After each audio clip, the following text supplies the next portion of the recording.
നഖങ്ങളെ ബാധിക്കുന്ന ഒരു fungal ഇൻഫെക്ഷനാണ് tinea ഉംഗുയം അല്ലെങ്കിൽ കുനഖം എന്നറിയപ്പെടുന്നത്. ഇത് കൂടുതലായും കാലിലെ നഖങ്ങളെയാണ് ബാധിക്കുന്നതെങ്കിലും ചിലർക്ക് ഇത് കൈയിലെ നഖങ്ങളിലും കണ്ടുവരാറുണ്ട്. തുടക്കത്തിൽ ഇത് നഖങ്ങളുടെ മൂലങ്ങൾ അല്ലെങ്കിൽ നെയിൽ ബെഡുകളിൽ തുടങ്ങി പിന്നെ നഖാന്തർ ഭാഗത്തേക്ക് വ്യാപിക്കുകയാണ് ചെയ്യാറുള്ളത്.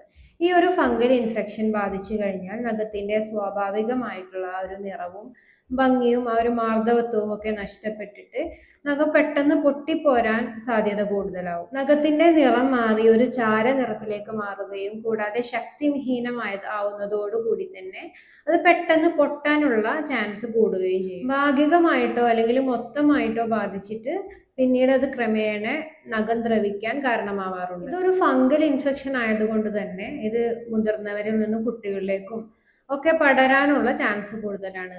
വീട്ടിൽ പെറ്റ്സ് വളർത്തുന്നവരാണെങ്കിൽ ഒന്നും കൂടി അതിനുള്ള ചാൻസ് വീണ്ടും കൂടുകയാണ് ചെയ്യുന്നത്. മൈക്രോസ്കോപ്പിക് എക്സാമിനേഷനിലൂടെ ഇതിന് കാരണമായേക്കാവുന്ന ഫംഗി മൈസീലിയം നമുക്ക് കാണാവുന്നതാണ്. ആയുർവേദത്തിൽ ഈ അക്യൂട്ടായിട്ട് സദ്യോജാതമായിട്ട് കാണപ്പെടാറുള്ള ഈ ഒരു രോഗത്തിനെ ഉപനഖം അല്ലെങ്കിൽ ചിപ്യം എന്നൊക്കെ പറയാറുണ്ട്.